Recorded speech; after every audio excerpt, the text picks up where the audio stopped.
It's just a theory, but most wars by imperialist cultures, i.e. the white cultures of this world, are fought against brown-skinned people, especially the ones who sit on top of most of the oil. And 2 million people, a massive amount of people marched in London, and another 15 to 50 million, whatever the figure was, marched across the world against the Iraq war, and all he could say was, I understand how you feel. And that was that, fuck off, more or less. But instead of Thatcher would have said, fuck off, I'm going to war, Blair would say, I understand how you feel, but I'm doing the right thing. Basically, he's doing what Bush tells him to, because they're all part of this fucking secret sect of fucking Bohemian Grove fuckwits who want to control the entire planet and get control of all the resources on it. Why, I do not know. He said, like, oh no, what, is it money you want? You know, have all the money in the world, print yourself billions and billions of dollars, but they've already got that, so it can't be money. You can have all the power you want. You can be President of the United States, biggest country in the world. Nope, shit, they've already got that. So what the fuck do they want? You know what I mean? What they want is more oil to run all their fucking SUVs in order to make more money. And then they've already got the money, so it beats me what they want. So I think they're in a league with the devil, or some fucking pact, or some sort of supernatural source, or they're just fucking complete bastards with no fucking soul whatsoever. I think that's the final conclusion we have to make. Which is why you have to stand up for what little rights are left over, and sort of take control of your own life and get together with other people who are thinking the same thing before you start to think that I'm the only one left thinking anything different from what's being fed to me. What's the question?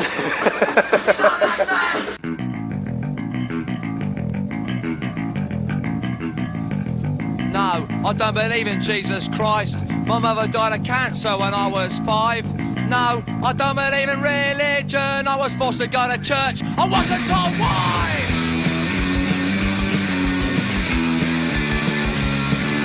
No, I don't believe in the police. For police brutality isn't a dream. No, I don't believe in the system, but nothing it does make sense to me.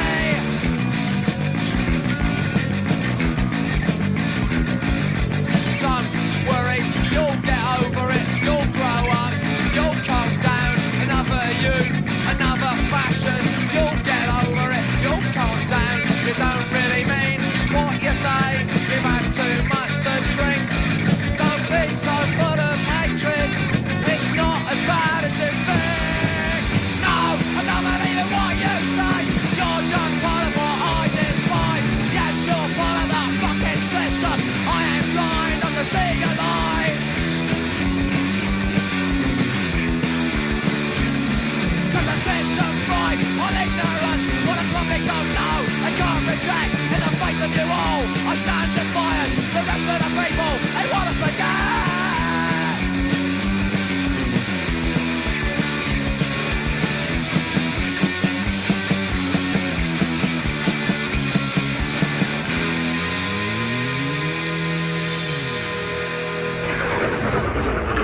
In the beginning there was Crass, although as reluctant leaders of an anarcho-punk movement that essentially eschewed all leadership, I doubt they'll thank me for saying that.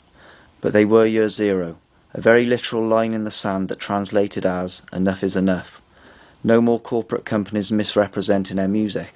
This was the birth of genuinely DIY labels, whose records were sold at virtually cost price, and bearing pay no more than notices to make sure they were. No more big booking agents controlling their punk shows, levelling extortionate guarantees. Now the fans of the music themselves could communicate directly with the bands and book them into alternative venues at affordable prices, the meagre door takings being ploughed back into worthwhile causes locally. No more glossy magazines dictating how punk should look, sound and behave.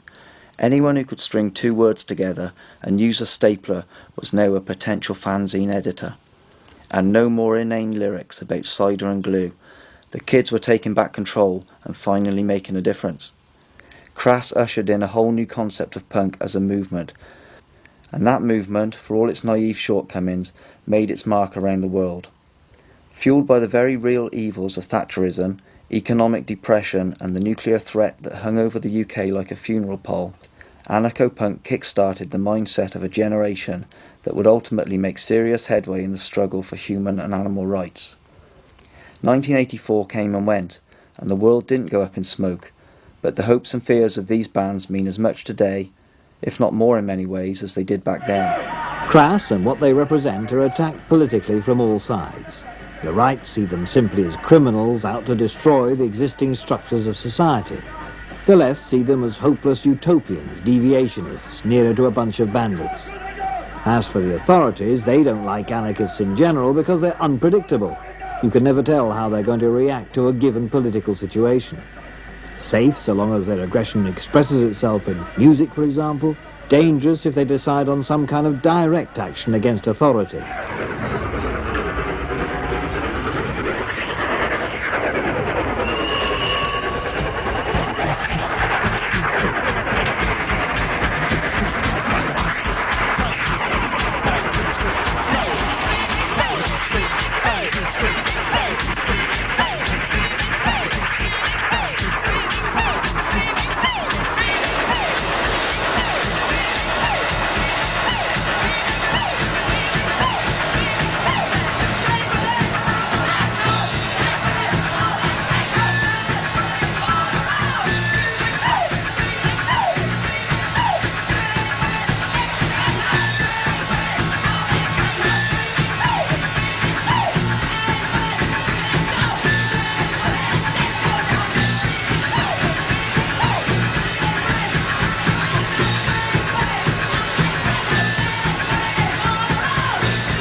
As is all the projects we do, you know, you start off with 2 and end up with 32 because anyone who came along could join in. I mean, it's always been an absolute principle that our art is not exclusive. You know, our individual efforts as artists are not exclusive to us.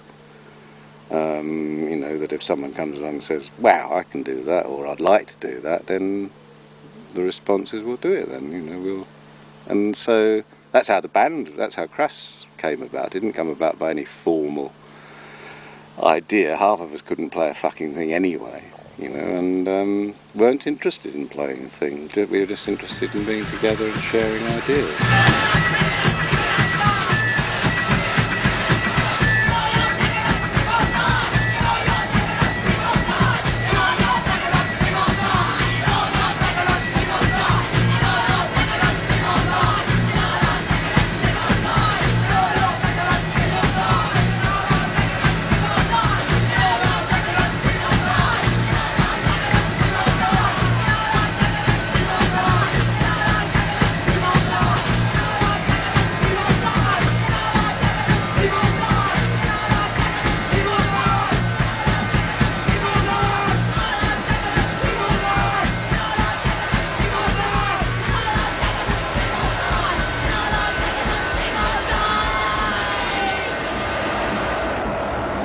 I guess one of the recurring themes in the book is, I mean, it's obviously a book about anarcho-punk, and the very second you stick a tag like anarcho-punk on something like anarcho-punk,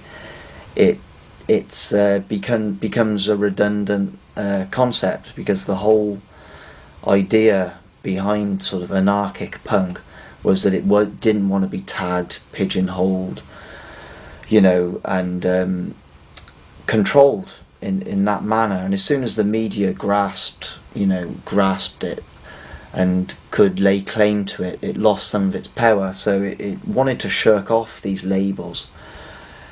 I refer to it as anarcho-punk purely for convenience, you know, with in hindsight.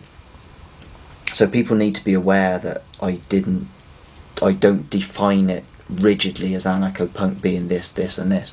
It wasn't like that at all. The label's purely for convenience. But obviously doing a book about anarcho-punk, one of the things I wanted to tap into is, were these bands, did they really regard themselves as anarchists, or did they regard themselves as punks with vague anarchist tendencies, or what? And everybody had a very different concept of anarchy, and you know, I wanted to tap into that, really, just find out whether they thought anarchy could work then. You know, could it have worked? Can it still work? What was it? Why was it? What did it mean to them? The beauty of punk rock has always been it's what you want it to be. You know, it is what it is, but essentially it's what you want it to be. And anarcho-punk was very much that I asked 100 different people what anarchy was, and I got 100 different answers. Back the question, bend the truth. It's a job from the banging into my wolf which way. Tired, bored, and people. Say I'm nothing, but it'll be. I've got nothing better to do. Find the truth of when it's done. Mum and Daddy, I make it all out to be. And the whisper trenches, turns enemies one way. I got the fuck. Oi, oi, oi. Now when I life of life protect.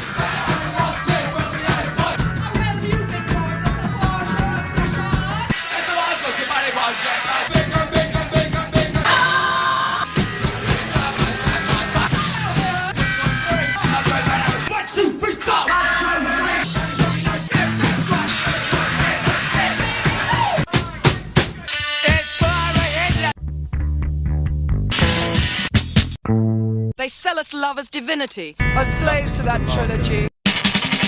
I don't see Crass as being anything different to anything that's happened out of this place, you know, over the last 40 years. It was probably one of the most publicly acknowledged projects that we ever were involved in. But I certainly don't see it as any more important than the innumerable projects that came out of the house both prior to it and after it. I don't see, I mean, to me, it wasn't an important part of my life. It was just an extension of my life, as my life now is an extension of it. The fact that we sold lots of records and lots of people were interested, you know, was really of no consequence in terms of, you know, the artistic and political programme. You know, we were doing what we've always done from here, and that's trying to live our own lives and live them honestly. I think an important thing about anarcho-punk is it wasn't about one band or 10 bands. It wasn't about one label. It was about a national underground fabric of all these bands. It was the bands in the far-flung places like Psychofaction from Cleator Moor in Cumbria. I mean, never released or recorded anything, but I mean, you could argue they are as important a part of the scene as Crass. I mean, they enabled Crass to play in the Northwest. You know, they pulled all the punks together in that area. You know, that was what made the anarcho-punk scene tick, I think. It was all the bands toiling in all the little towns around the countryside. It wasn't a London-centric scene at all. Although by virtue of the density of population in London, you had more bands spring up there than anywhere else. But I mean, we had very potent anarcho-punk bands spring up within 5 miles of where I live, who played like 3 gigs and never recorded a demo, but still managed to burn themselves into, you know, into my memory and the memories of hundreds of people who attended their gigs.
although, you know, the great crass line, there is no authority but yourself, didn't occur until actually fairly towards the end of Crass's era. You know, that's always been the fundamental in this place. There's no authority but yourself, you know. Come in. We were starting to do gigs with Crass. Kevin then left, and the drummer left. And I think we then moved over more to the sort of stuff Crass were into. And things got a lot more political. I think that's probably why I left the first time round, because the drummer and I used to have similar views. In the Epileptics, it had been usually Colin and Derek on one side, probably trying to push the sort of Crass side of things, and me and Richard, we just enjoyed being in a band, you know. And it's not to say we didn't want to play that sort of music, we did, but I certainly didn't feel as I felt as strongly about things as Colin and Derek did. So when Richard decided to leave at the end of '79, I thought, well, I'll probably best go as well, because I think it would be a tighter unit if I wasn't in it, you know, politically. Killing Joke were a big influence. I saw them while we were still living down in Devon. Went to a CND rally in 1980, I think it was, Trafalgar Square, and Killing Joke played there. We'd got records and stuff by them before, but they were just absolutely an intense experience, and really something that was positively inspiring. There was a kind of we liked the stance that people like Crass had, because they were these short staccato bursts of stuff, and very aggressive lyrically and all the rest. Musically, it wasn't something I really thought was brilliant, but Killing Joke were absolute genius at that time. I'd never heard anything like it. Everything that was going on at the time was just your love songs and your money songs and pop music, and it didn't mean anything to me at all. Rock and roll, it was just a dream music to me, so I wasn't interested in that music at all. So when I first heard, the first band I ever heard was the Sex Pistols, that I was first ever interested in, and the system and the way they went against the state, and that had an influence for me. God Save the Queen and all those lyrics that was running around my head at school. It meant a lot of things to me, and that started to change me, and I started to reflect. And straight after there was the first ever band that I was ever really influenced with was Crass, who was an anarchist band from late 70s, early 80s. And I visited them at the commune they had in Epping, and Crass were people that actually put the meaning of punk into real life. They started to actually, I saw them, people for the first time, they could actually live what you would call punk at the time, and they lived a collective life against the system.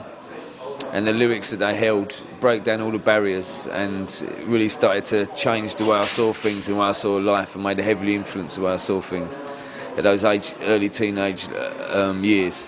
For all the system and what was going on and all I could see around me every day on the TV and the media, they gave me actually answers for the problems that I was seeing in society every day. Crass gave me some answers and some solutions about what you can do.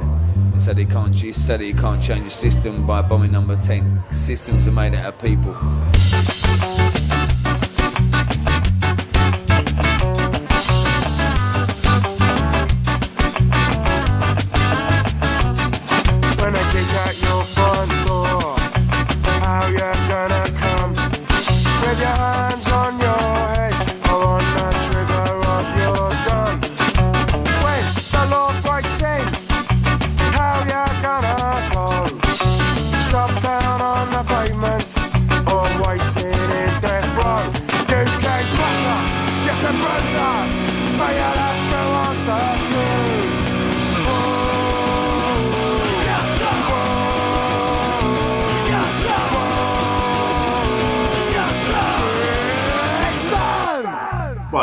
Brixton Academy, I decided again, fuck knows why, probably some half fucking mental or something, that I was going to do a massive gap. Like everything's always been in the band. Somebody calls it on and it's like, all right then, all right, we'll get the fucking Brixton Academy. Yeah. Again, not planned, just something that I thought, right, all these bands are doing this, we've come as far as we can here, let's do something really major, let's get the Academy. Booked it under Rough Trade, nicked a bit of their paper, who was doing our distribution, stole it out of their office, made out it was Rough Trade hiring it, got it hired, got the gig on, got it to £2.50, which was fucking unheard of. I'd never done a gig at that price ever. got it on. It was everything was good. You kind of knew it was going to go wrong from the start because it was such a big thing. You know what I mean? You had people from all over Europe, and you knew it was itching to happen. Didn't know quite what was going to happen, but you knew something would go wrong. That many people that many angry people in one place, something's going to happen. You know, and it just did. It kind of. It fell into a chaotic mess within itself. There was 5,000-6,000 people there. The police was on the top balcony watching the whole thing, watching films of them beating people up before we played. It was all, do you know what I mean? And we knew that was happening. And it had turned into a game because I knew the police was in there because I was told they was there, and I knew that we was watching things, and it just all become a little bit weird. Is this a theatre show tonight, or is this one of the biggest punk gatherings of all time? And then what happened is the security got heavy-handed. I asked people to come through the barriers and behave themselves. 90% of them did, 10% of them didn't. Stage invasion, security came on with dogs. Even more sick, considering what it was about. But and the rest is history. It kicked right off outside, and that was that.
Belfast, it wasn't. We never really saw anarcho punk. We never defined it as that. It was kind of anarchism, and punk was just a kind of cultural process attached to it. And anarchism at that time had a kind of long history attached to it, and a long history in how it defined itself. And every anarchist had a different theory on the world and so on. So punk was just a kind of interpretation of how anarchism would be. I just wanted to keep away from all that. Flowers in the Dustbin, I wanted to be adamant, not Penny Renberg. And yeah, I mean, we reacted to the sort of the black and white sleeves and the black clothes by wearing colourful clothes and having colourful sleeves. We did a record with Conflict, and the first point really when we talked about that was I said I want a colour sleeve, because I just couldn't understand why in such an individualist movement, individualist in the positive sense, why everybody was buying into kind of uniforms and uniformity. I thought that was disastrous, and I still think it was disastrous.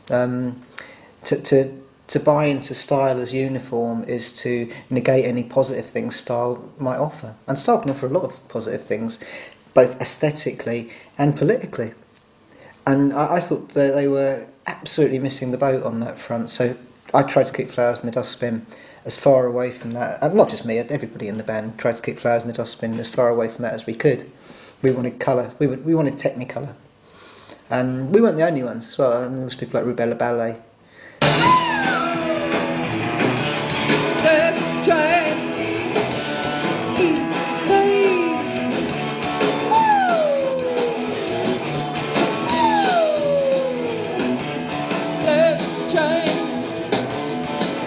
It was about the clothes at the beginning, and then it was about places to go where we looked like that, and then it was about the music. You couldn't buy records that were punk in those days. You had to find a band, and then there was a kind of scene started. It was bands, music, people talking. That's how it started for me in 1976.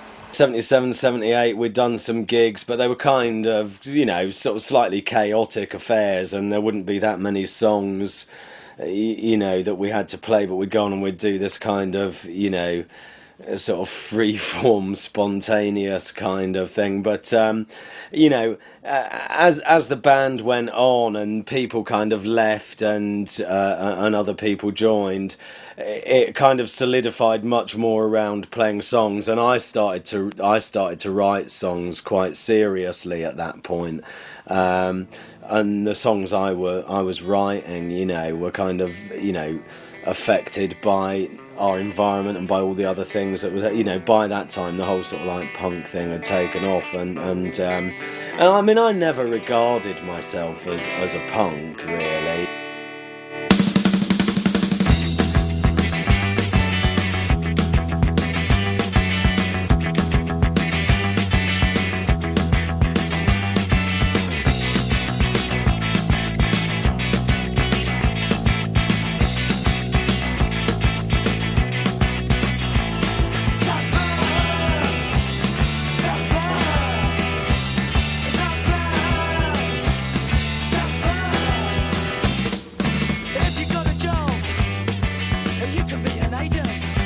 Tried really hard to take the whatever the rules were with this thing and how you were sort of expected to do things. We did it, and I think we did it really enthusiastically, and we really went overboard with it. So, like for instance, the idea of doing your own fanzines and your own tapes and that sort of thing. We really went for it. We had a cellar basement that we got old printers, and we had an old sort of letterpress printer, and we had an old sort of spirit printer. We had two of those that we got. Both the spirit printers we got from Skips, because at the time people were throwing them away at the university, and with this letterpress printer, and we desperately made books and magazines and research things, and did loads of stuff that we had a pot of money. Anyone's money that they got from part-time jobs or from the door all went together. There was nobody had individual money. And we really took the whole ethos to, you know, to the point where we thought, let's really do this properly. And then from this money we'd pay for all this stuff to get printed and all, you know, the paper. We'd have big production lines of people stapling things, and it was a big cottage industry. And whether we were involved in stuff that was local, you know, going out in local political things, or to do with the band where, you know, we'd play gigs. Almost every gig we had booklets that we just gave away free that had lyrics in, or tried to explain some of the songs, and we really wanted to do it properly, and we were totally into it. And I think that it was a fantastic thing, you know. And I think that I loved it how we went to Bristol really early on and played a squat gig in an old church with who was it with? The Meebics and Concrete Socks, I can't remember. And it was their sort of fledgling Bristol scene, and we'd sort of gone down from Leeds with our van and all our leaflets and everything, and they thought we were complete weirdos. But we felt, this is great, you know, these people are just sort of, you know, there's so much, they're just loud, dirty, squatty punks, you know, and they're fantastic, and we loved it, and we were totally part of it, but we didn't look like them. You know, we were, you know, there were always lots of women involved in what we do, and we didn't wear all that clothing all the time, and our stage show was always a bit off kilter. But we desperately wanted to be part of that thing. We didn't want to be set apart just because we played slightly different kind of music or looked a bit different. A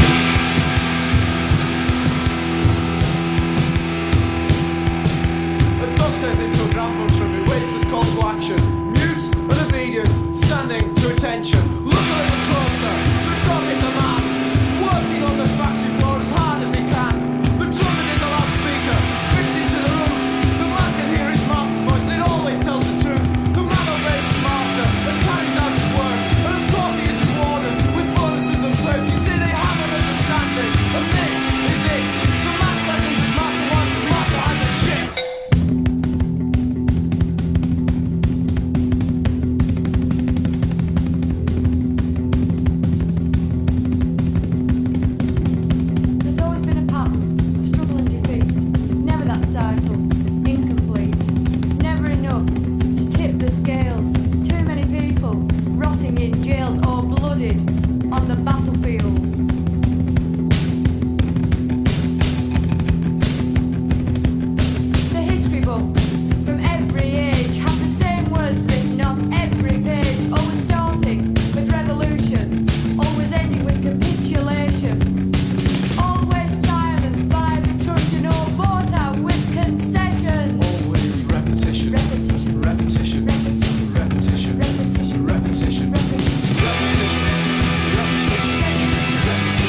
the band I was in was a band called Psychofaction. We started in like 1979, and at the time we were sort of like 1,000. Well, if I could make like 10,000 sort of bedroom bands, you know. We had like a 1-2 guitar between about 5 of us, and very much like the lyrics of the Clash, Garageland, you know. 10 guitar players, 1 guitar, a bit like that. You know, we had lots of members but no equipment. And oddly enough, we survived for 5 years. We survived without any equipment whatsoever. You know, and that was always my regret. The fact that we had loads of interest in us. We had loads of interest because, you know, our sort of claim to fame is that we actually appeared on the Christ the album sort of booklet. They listed like 6 bands. Crass listed 6 bands who they thanked for shared gigs, and we were one of the bands, and we became enigmatic. And it's like I can still say now, people think, "Oh, this fucking band or anything else." Every time I hear a plan overhead, I figure the afternoon I fool me dead.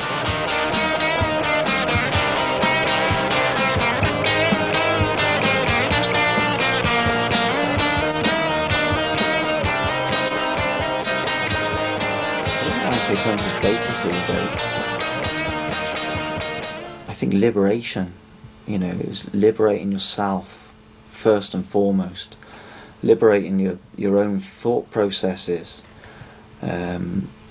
just questioning the things that you've done day in, day out, you know, for all of your life. And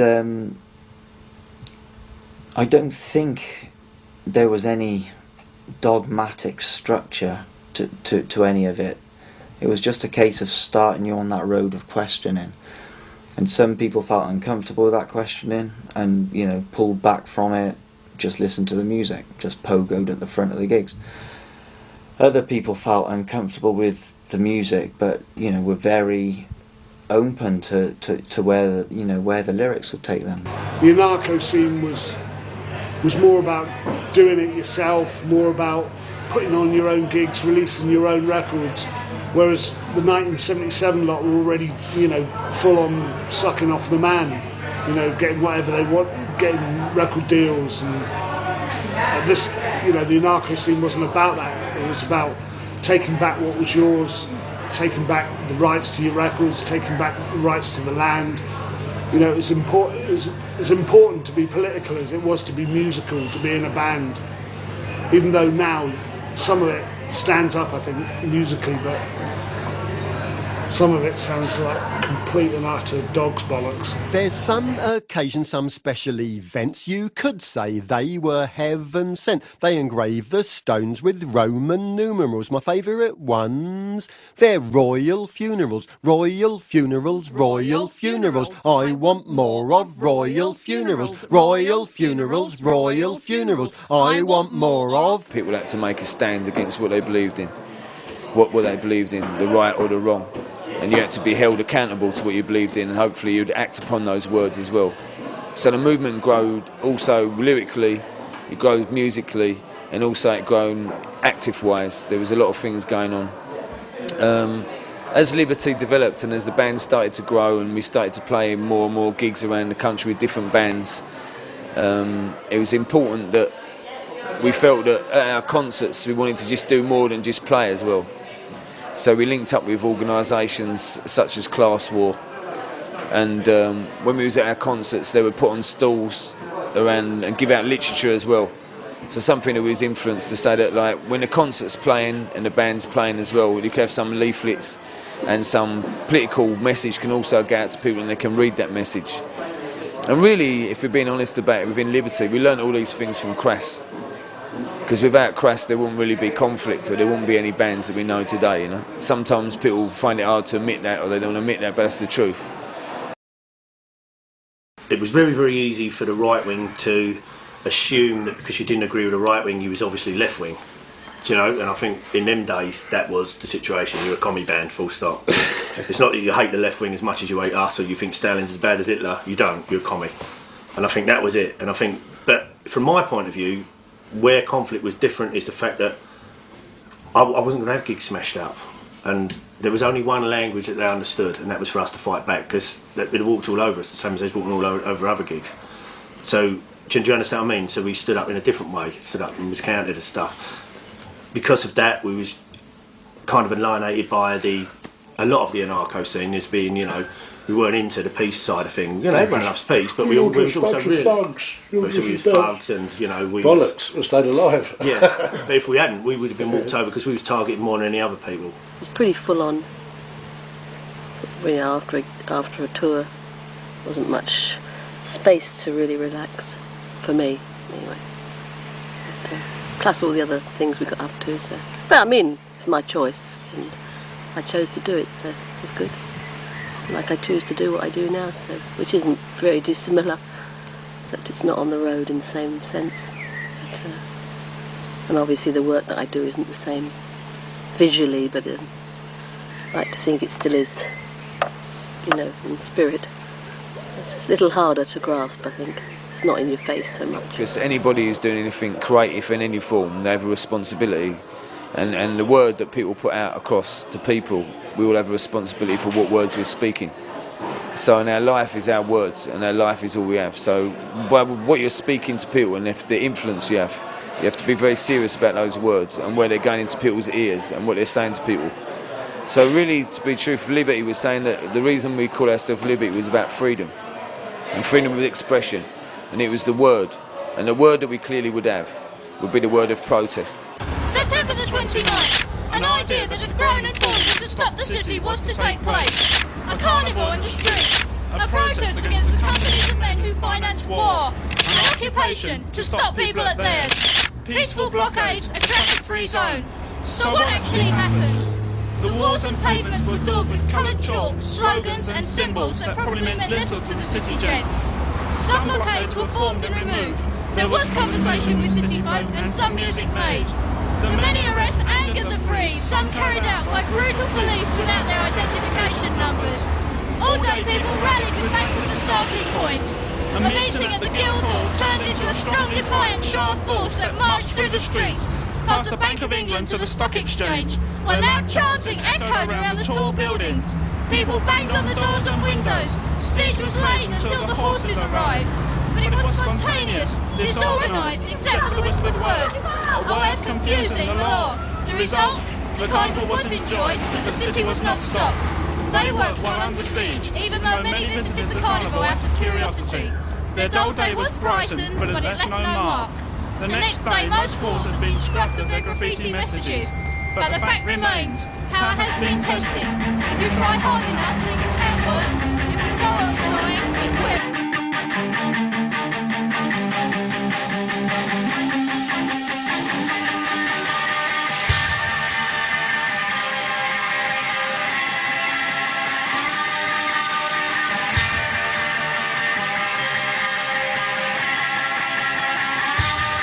Never mind the bullshit, it's the facts.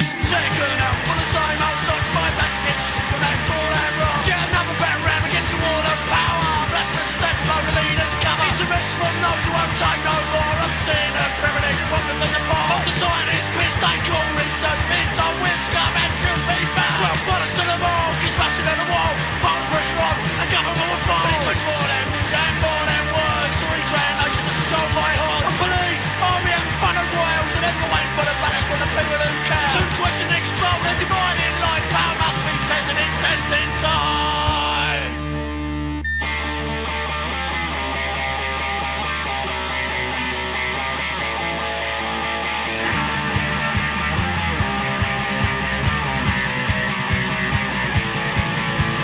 Power must be tested, we've heard that time and time again. But no matter how much pain and protest, nothing seems to change. The government shows forces and our movement cows in fear. Substance strive for freedom, while others simply sneer. Side roll racking with a side roll song. Well, it's the same fucking system and it still stands strong. The battle continues, so follow to them. We mark out around the kid and banner it again. Try working for something that the system can't make. Creating something that the law can't take back. As a loss of privilege, living our life. Power ain't been to stone, now's the time to fuck 'em up again, fuck 'em up again, fuck 'em up again. We did things like the Onion gig, where I think we played at the Pied Ball in Islington, which is something else now. God knows what it is. Was it Clarendon? Was it? Clarendon Hotel. So we decided beforehand we were getting so fed up with this stuff, this dressing in black stuff, and talking about vegetarianism and blah blah blah. And so we decided to change all of the words to the songs to pickled onions. So national service became pickled onions, pickled onions, pickled onions, they're not for me. Pickled onions, pickled onions, pickled onions, they're going to kill me. You know, so we would do this. And then the gig after that, we had a load of people throwing pickled onions at us. But we had changed all the words to trolls then, because we'd had this weird night where we got into trolls. So it become trolls, trolls, trolls, they're not for me. I don't know what it became, but we would pick up on things like this and go with it, and we thought this was great. And some people thought it was great, but a lot of people thought so we found it difficult to get gigs, really, and our popularity declined, I think. Apart from people who we know. We also got very experimental as the Erratics. Towards the end of the Erratics, we were getting quite experimental then, because we also saw that we were very different to everyone. We had this audience, we was playing with these bands because everyone knew us, but we were trying to take it off somewhere. So we started developing experimental numbers which we were not capable of achieving or playing at all, and give them a go, you know, and they wouldn't fucking work. But we had, I think, embarked on experimentation. We were gonna play with this. We weren't gonna play the game. We'd always said to people, don't get too dogmatic with your ideas. Your ideas have to be open to ideas. And you have to be, you're not standing up there and saying, prove me wrong sort of thing with what I'm singing about, but if there's another angle on it, like, well, look at that angle. We were always encouraging people to do that, and didn't just follow us either. And just because we're singing in a certain style or whatever, don't do that. But some people did take that route, and I felt that was pretty negative. You know, people were becoming vegetarians not because they particularly wanted to become vegetarians. They only wanted to become vegetarians to fit in with the crowd, fit in with the social group, and that was exactly what we were trying to. We were sort of up against before that, because with the original punk thing, everybody had to dress like the Clash or the Damned or whatever, your favourite band, you know, and when the Crass thing came along, I suppose there'd be a lot of clones. They would just want to be like Crass. I suppose we were accused of that at first as well originally, but I think we proved otherwise. We weren't clones of Crass. You know, we were just tremendously inspired by what they'd done. So that was a few of the negative aspects, and there was also that constant sort of pointing the finger at, like, what are you doing, you know, sort of thing. You know, you're a hypocrite, etc., etc. And if you're not out in that hunt sabotage on a Saturday morning at 6:30, helping to save the fox, you know, you're suspect, you know, all this kind of thing had happened. And I'd done all that myself. I've been out there and doing it. I suppose your initial enthusiasm for the politics and ideas would make you maybe accuse your mates of not being, you know, up to scratch with their politics and stuff and that, you know. But it came away from being a really healthy argument or discussion about politics to become too dogmatic. So I felt that was really negative. That was one of the reasons why I thought we should finish the band, really, and move on to other things. But the positive things that happened at that time are far outweigh all the negative stuff. Like.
while Belfast was certainly parts of it were being blown up by paramilitaries, other parts of it were in huge developmental decline, and rather than kind of,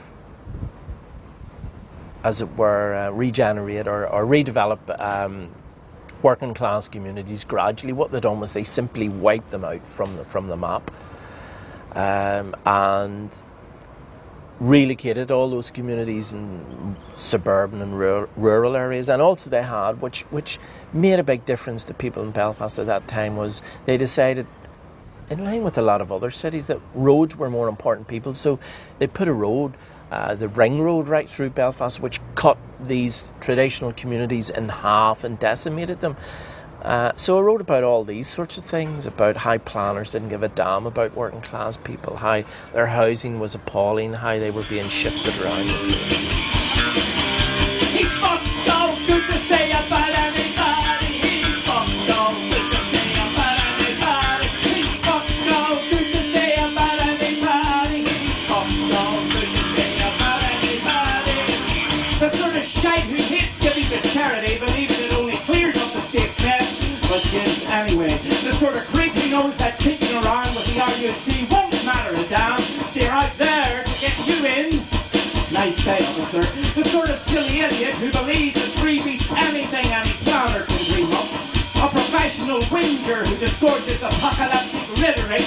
The world is about to end. You're all going to die. The ozone, the sunny weather, it's lasting too long. A disruptor who, when local residents are about to reach accommodation with orange marchers, erupts. No passeran! No passeran! I think it was one of the only places that I've been where I've actually seen how serious the situation is and how much hatred's involved with some people, and not fully understand why. Do you understand? I mean, I think I'd said a lot about the situation, but never fully understood it, if you know what I mean. The 70s were grim, mostly. The centre of town was fairly dead, completely dead. At night time there was nothing whatsoever until punk arrived, really. And even then it was still dead, apart from the harp. The harp bar. The harp bar was The real. harp bar was difficult because you had to go through the security gates, get harassed, searched.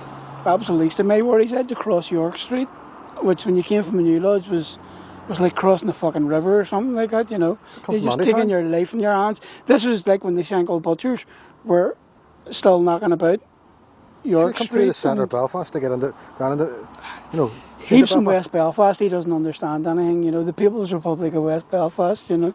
North Belfast was a completely different story. But anyhow, what were we talking about? Punk rock in Belfast. Punk rock in Belfast, yeah. Harp bar, we all met at the very beginning. That's where we met, aye. It's hard. Again, politics comes into it, and although you know what you think's right, just by saying that, you become part of a political side with the Irish situation, I think, you know what I mean? Even though you know something's right, it became like that for me.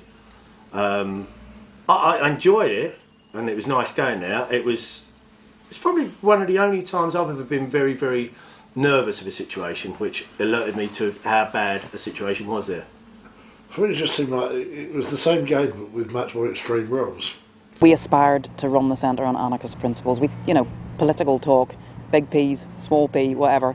We did talk politically a lot, and we aspired to. We were trying to create a kind of a new society, albeit within those walls. We did try to have equality, diversity, a kind of a welcome to everybody. But actually, you know, on reflection, it takes more than. I suppose now looking back, I think it takes more than an aspiration to do that. You've got to work out practical ways of setting that up, and that's where we faltered a bit. After Cross, for personally speaking, as you know, I really get into songwriting and stuff and the style of the music that we started to do then after TC and Tull left. I was just totally influenced by the whole thing. Like, you know, it was like this idea of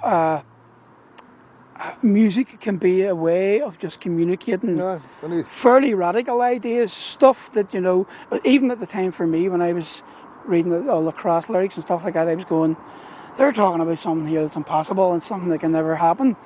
But you know, I mean, the anarcho-punk thing is, for want of a better fucking term, I hate the term, but it was a way then of us going, okay, well, you know, rather than identifying, I fucking said this before, but rather identifying with the King's Road idea of punk, you know, and the spiky hair and the boy clothing and sedationaries and the fucking cheesecloths, it was about identifying with ideas.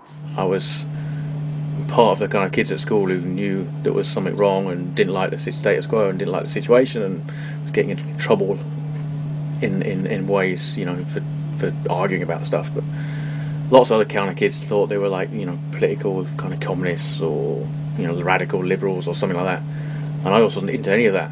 And it was quite literally the kind of coming across Feeding the 5,000 by Crass, which gave me a notion that, anarchism, maybe that's not just about what the BBC News says, and that's kind of chaos. So I kind of went down to the local radical bookshop in Leicester and found a Freedom paper, found a paper called Extra, found a paper called Plain Logo from Belfast, I think it was. And that was it. From then on, I've been into kind of anarcho-punk. I'd worked my way around the trade, and I was working in my very first anarchist print shop, which is a print shop called Little A, based down in Wapping. And it was run by a guy called Chris Broad and someone called Charlotte Baggins and a few other people who were all part of this scene. So they'd set up an anarchist print shop so that they could get their stuff printed, basically, and publish their pamphlets and print Anarchy magazine. And I went there to work. But by that time, things weren't going so well at Little A Press. And Chris and people like that had moved on. And had kind of, you know, were doing other things. So I was actually living down in southwest London at the time and commuting up to Wapping to East London to work. But I basically took on Anarchy magazine and started a new collective, and some punks and people like that. What to me were kids. By this time I'm 23, 24, and these kids are coming along who got turned on to Anarchy by Crass and Crisis and bands and whatever, and were wanting to find out about anarchy. So if they went out there to find out about anarchy, sooner or later they'd come across Anarchy magazine. That finished around 1984, 85. But there was loads of publishing going on, and it was there was always this kind of cultural anarchism and political anarchism going on at the same time, and clashing with each other.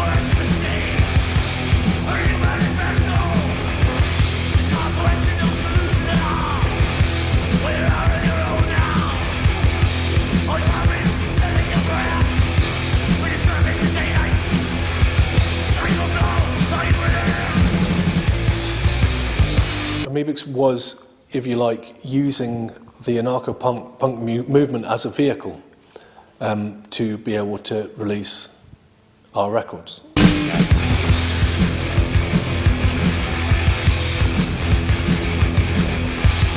Some of our feelings at the time were certainly, originally inspired by people like Crass, and I think that we would have liked to have been politically motivated, but that was never really what was going on. We were always about something else. We were always about the underside, the flip side. We were always about the tunnels down inside of the music, where that leads.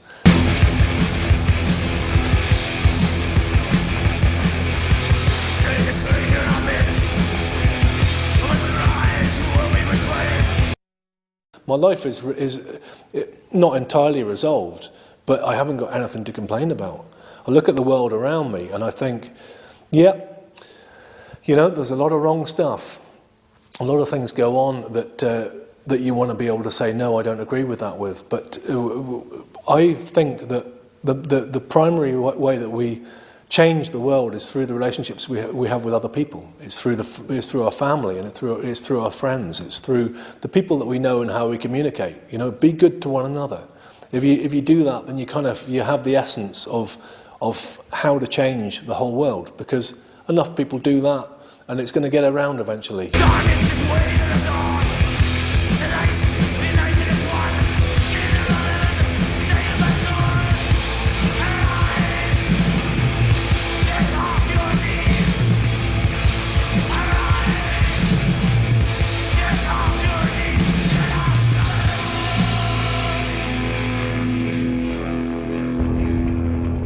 Enjoy life and let others enjoy life too. Don't force people to do things they don't want to do.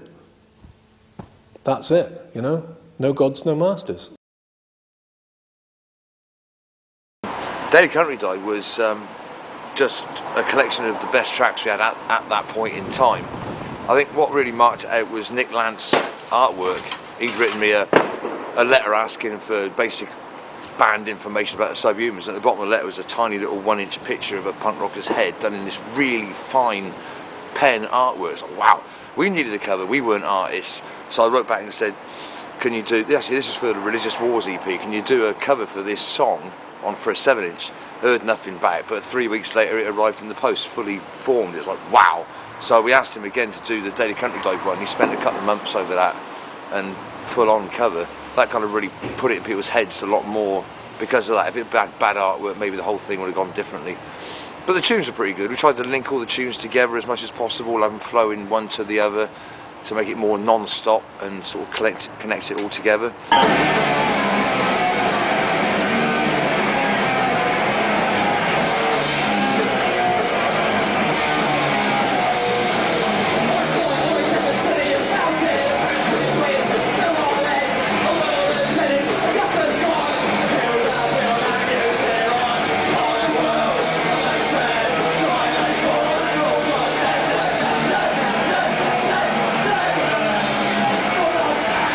What was informing the politics of people like Crass and the Poison Girls and Honey Bane, I think, was, as far as I could see, was nothing more than just a genuine desire for punk to sort of not sell out, to not become power pop, to not become new wave, to not become another fad, and to pursue the idea of a lifestyle, which not just those bands, but a lot of punks were doing anyway, of course. I think it was just really to give a soundtrack to the people who were living the punk lifestyle, as opposed to moving on to the mod revival. That predates, I think, an anarcho-punk movement, because I think the anarcho-punk movement was a different kettle of fish. But I think those initial bands were just coming from a very pure place. The whole reason Crass hung an anarchy banner at their gigs was to get both the left and the right wings off their back. The reason they hung a peace banner at their gigs was to get rid of the anarchists off their back, the kind of let's blow up everybody anarchists, and it just kind of spiraled from there. Really, I think the definitions of what became known as the anarcho-punk movement. I think when the anarcho-punk movement started, it was not an anarcho-punk movement. I think it was just a reaction to punk rock and the way it was going. I was on one weekday afternoon. It was Steve Ignorant, and he phoned me up. Gary, what's up? How you doing? And we'd met a few times. I've been to a lot of Crash shows out of London, and because I've been out of London and that, they kind of see you on a regular basis. Me and Steve have swapped numbers, but never actually spoke to him outside a gig, I guess. Anyway, he phones me up and he says a lot of stuff going on behind the scenes, but basically they had a tour booked and they'd fallen out with the Poison Girls, or the Poison Girls didn't work. There was some animosity going on at the time which needed to be resolved. Anyway, the Poison Girls were not going to go on the tour and they needed a band, and I don't believe they'd actually seen us, but they'd heard about us, and they knew we were a 5-piece, and it wasn't all male, whereas, say, the Erratics, the Mob, everything was an all-male band. We were not an all-male band. We kind of stood out.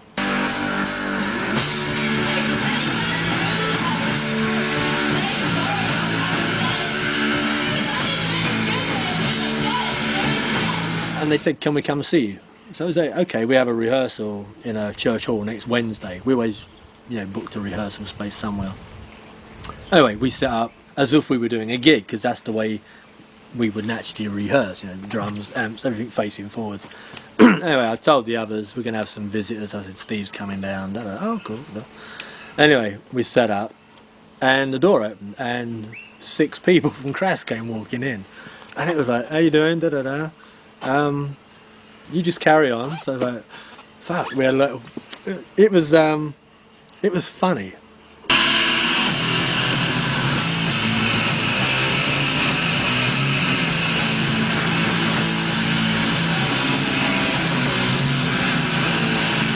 There's no way of describing it. It was just funny. Here we were rehearsing. It was a gig for 6 people. And they just sat there and they watched. And they clapped. Like you do at a gig. And then we had like a beer break, a cigarette break. And we started talking. I was like, very good, thanks. Good to meet you all, blah, blah, blah.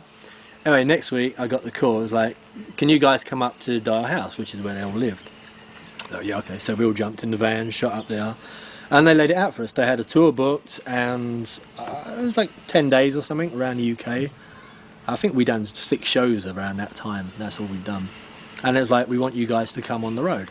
Do you have transport? Well, we have a van. It's like, well, so we had 2 vans, their van and our van. Shared the van, shared the equipment, and it was like, we're on the road. We're going on tour with Crass. And I said to Dino, I told you. It's like, if you want something bad enough, you'll just get it. And it wasn't that we actually actively went out and sought it. It was just the way we did things.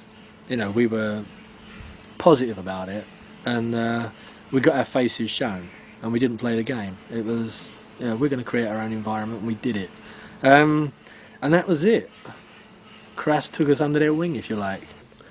Anarcho punk thing, I think one of the biggest battles within it, almost from the very beginning, was this battle between strict ideology and strict ways of doing things and what was right, and on the other side, look, this is about, it's called anarcho punk. Anarchism is about thinking for yourself. It's about doing things that are different. It is about working with other people and cooperative, and it is about social responsibility, but it's about being different and being creative and trying to work out your own way of doing things. It took a lot of people a long time to resolve that battle, and some people it never got resolved, because some people just thought, right, okay, this is not about a sort of wide, broad-ranging way of trying to, live your life in cooperation with other people. It's a set of rules. I like music. I like our music. She used to be a mod. But I was beside the point. But that wasn't... David told, I wasn't bad snappy, but like, you must have liked mod music. I did. I changed. And some of those rules are, we had people that came and stayed in. We'd be putting people up for the night who travel from all over. They'd turn up with their sleeping bags, knock on your door. Never seen you before. Great, come in, you and all your mates. And then they'd come in and they'd say, so you've got instant coffee. How come, you've got instant coffee on the shelves? Because, it's a cash crop. And so you'd have this big thing. You'd think, this is ridiculous, all the politics I've sort of ever had, which I feel really strongly about, I try my best not to sort of try and force them on other people as a moral imperative, as a way of saying I'm better than you, because I think that, for instance, I don't eat at McDonald's. I think McDonald's is shit. But you who work in McDonald's, I'm not going to have a conversation with you and tell you that you are morally inferior to me and you're shit and your life is crap because you've never bothered working it out that McDonald's is shit. And do you know what I mean? I don't like that. I don't like that attitude of moral superiority, and that was always there.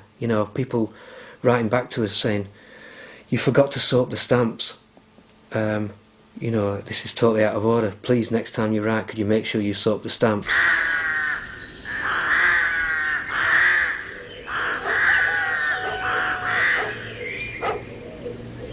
Can you smell the new smell travelling through the air?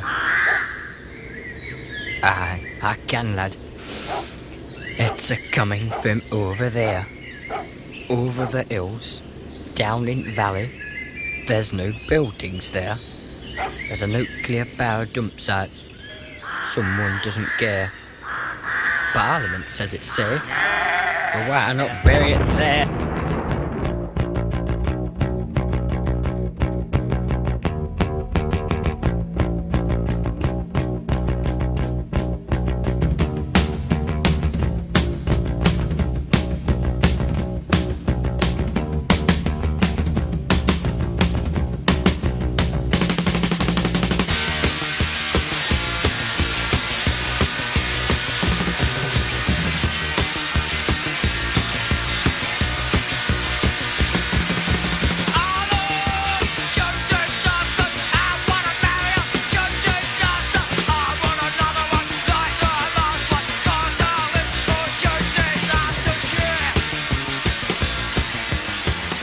The great thing about New Smell is that the main song is Tube Disasters, which really, in a Tube way... Disaster? Is it? It is. Cool. You see, everyone calls it Tube Disaster. Okay, It really Tube winds Disaster. me up. Well, we wrote that years before and had dropped it as an old Epileptic song. Yeah, well, I only realised recently that we did the Epileptics demo in March '79, and it wasn't we even on dropped that, it. because by I that know, time we and weren't playing it. It's become the classic. Yeah. But for me, that was written because we were living up in London, so I'm travelling on the tube, and just before that, he'd had the Moorgate Tube Disaster, and I wrote it as a bit of a shocky punk song. I love Tube Disasters.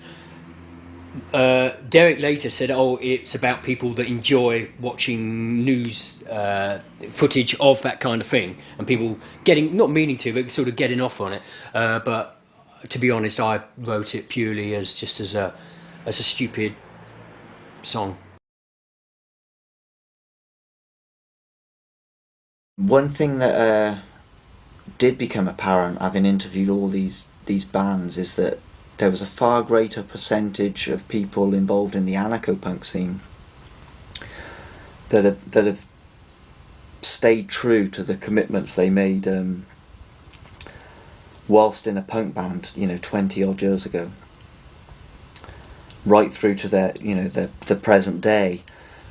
So I think anarcho-punk did affect people on such a profound level that it left its mark. It left an indelible mark on them for life.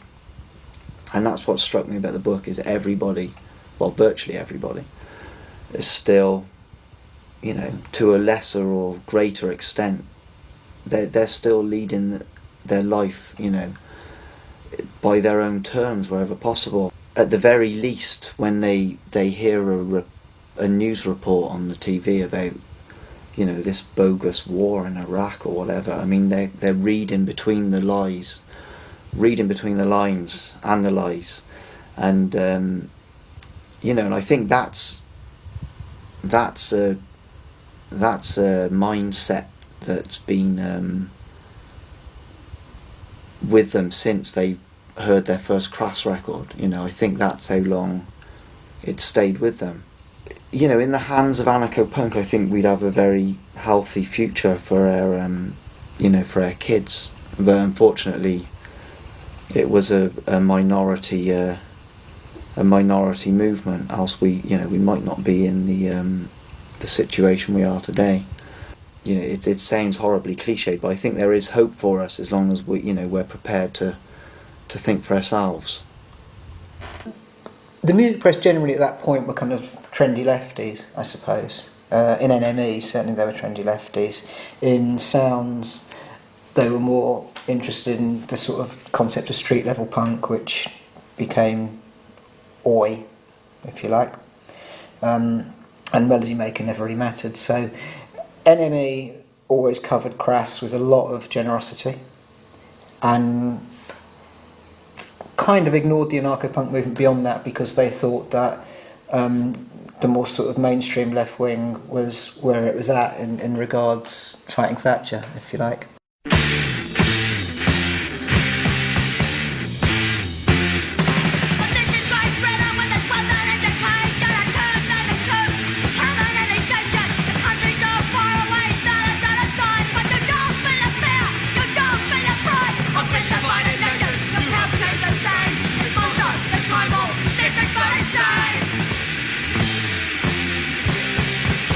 I do think that we were very seminal to the whole politicisation of punk, to making it into a serious cultural and political movement.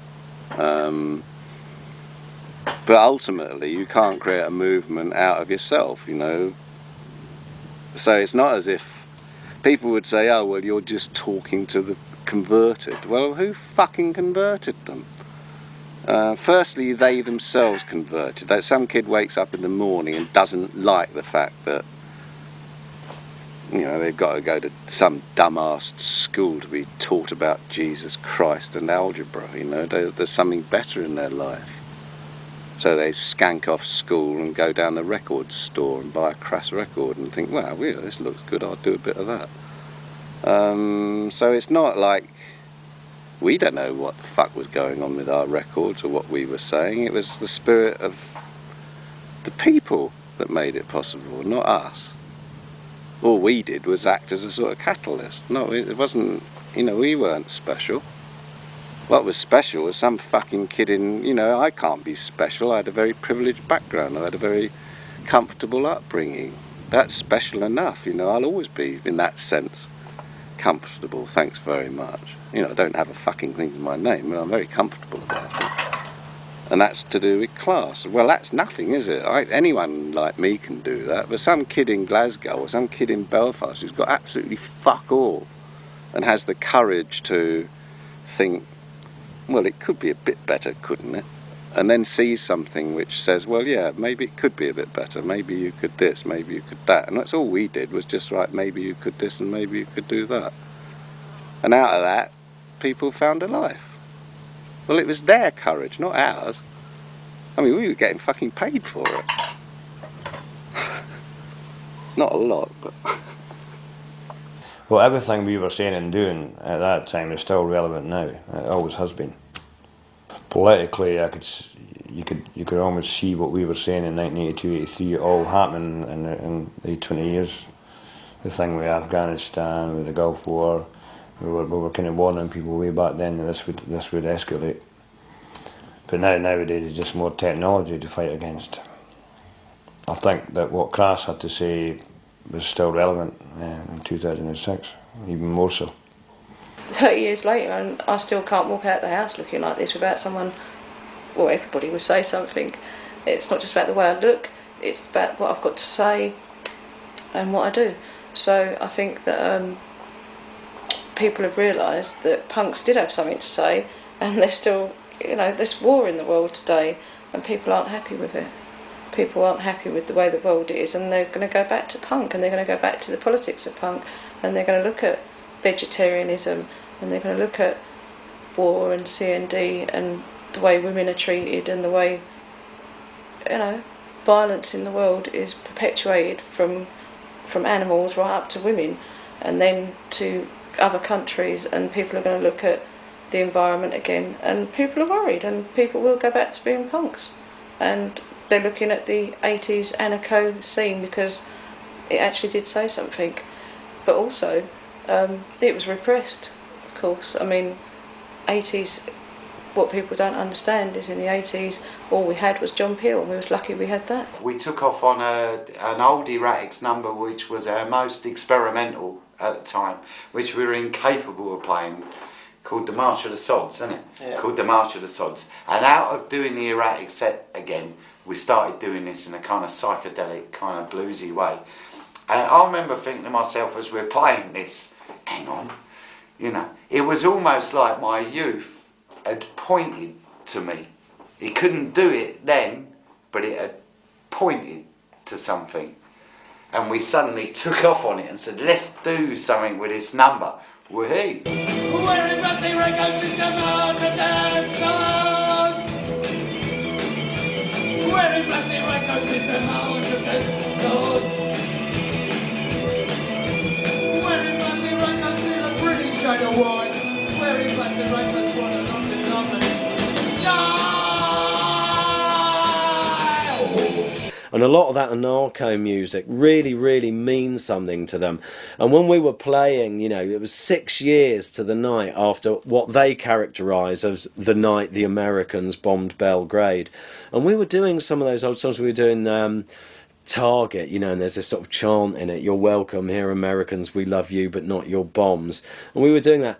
And, you know, and people were singing along with it. And it really meant something in that situation. It was really, you know, really pertinent to what was going on there. Because those places are fucked, you know, those places are really poor. And you know, really suffering from what has gone on over there, and a lot of that anarcho stuff, it really means something to them, you know, and they take a lot of inspiration from it, and they're starting to do their own thing and get their own bands together, their own gigs together, their own fanzines together, but more than that, you know, their own little kind of community organisations and, you know, little kind of autonomy centres and stuff. So, you know, it's all very underground, but, you know, you kind of depend on things like that. You know, there's a long history of kind of political music, you know, and sometimes it's kind of at the forefront and sometimes it's underground. The funny thing is, in a way, that in some ways nothing has changed, because, you know, from the political point of view, looking at the House of Parliament, you could say that things is very, very similar. You know, you've got a government in control, which is very much in control. I mean, okay, Labour is now losing their relative strength in terms of numbers, but for a long time they've been able to do what they want, and that's pretty much what Thatcher was able to do with a majority in the House of Parliament. And she was able to go to war without consulting the country, and without, you know, just, or shall we say, with fooling the country with lies and deception about the Belgrano, which we all knew, well, some of us knew at the time had to be a lie and was bound to be a lie. And, you know, guess what? A few years later, oh yeah, it was sailing away from the forces, but we sank it, and hey, then we went to war. Great. Well, they went to war against us, and guess what? You know, Blair did the same thing with Iraq and weapons of mass destruction and fooling the country, lying for the press, all that bullshit. You know, it's the same, and it always has been the same, and it always will be the same. And yes, they get better sometimes at disguising it, and sometimes, you know, it's so blatant, it's amazing that, you know, more people don't seem to wake up to it. But maybe people are just bored of, like, even thinking about the fact that they're probably being lied to. I mean, I think that's the biggest, you know, problem we've had for years now, has been apathy.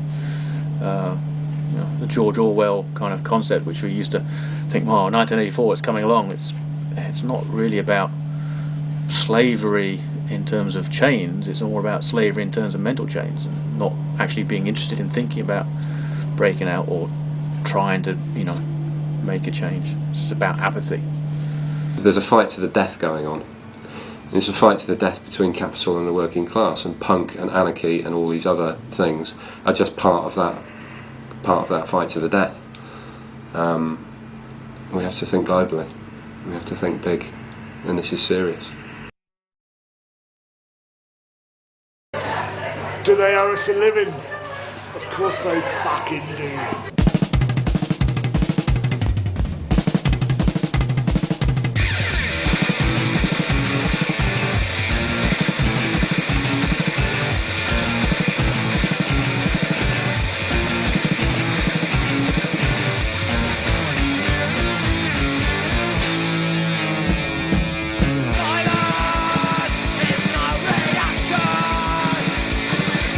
Violence, that one word capture.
another side to us, really. I think people thought we were just living this 100% full on, and we didn't smile. No, probably didn't. And we shouted. You thought the more you shouted, the more angry you could be, the more persuasive power. Yeah. And I think now when people say, "Oh right, I've just done a Google search on Flux Pink Indians," I think, "Oh my god, all that's going to come is the fucking cunts treat us like pricks." Oh, that wasn't my idea, honestly. And you think, God Almighty, oh well. It's been really interesting because not only has everybody for 23 or 4 years or whatever, not only has everybody spelt it wrong every single time more or less, but it's one of them names that people don't really know what the name is, but they remember it because it's weird. It's Jumbly Wumbly or something. Whereas I think if we'd have been called something a bit more normal, it might have disappeared. No, that's probably not true. Steve of Crass, probably the first person I met that had got in. He'd been over to the States, I don't know, and he'd got into American Indian stuff. And to me, it seemed like quite a good way of life. Even though it was 100 or so years ago, and the whole story seemed. I was very interested in it, so we had to come up with a new name after the Epileptics, because the Epileptics was a little bit a throwback 77, sort of like, let's just call ourselves a name that will annoy everyone. And then thought, well, we're not Red Indians, we're pink skinned, so it would be Pink Indians. And originally it was going to be Tribe of Pink Indians, but our drummer at the time thought the Tribe sounded a bit strange, so I looked in Rose's, well, I called it Rose's Treasures, but it's probably Rose's Thesaurus, and in there was Flux, I think. I'm sure I've looked back since, I can't find it. Yeah. So he said, well, what about Flux of Pink Indians? So we come up with that name. We went to Stonehenge, played with Crass, and we'd sprayed it on a backdrop, and Crass said, "What's this?" So it's our new name, Flux Pink Indians, and Penny went, "Don't even think about it. I said, you're joking." Right, and it's amazing that we sort of stuck with it and it weren't too bad. But I do like the word flux. Yeah, there's something about that four-letter word. It's all the implications of it. That state of change. Yeah, I think flux was which is why I used it in the first place. Yeah, the Flux Being Indians is great, but the flux bit is great.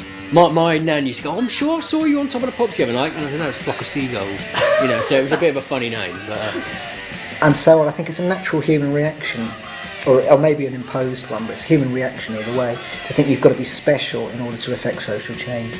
And what I'm trying to do with this book is prove that Crass weren't special. They just affected social change. In other words, anyone can do it. Back to the DIY. So yeah, do it yourself would be the kind of ultimate message in my book.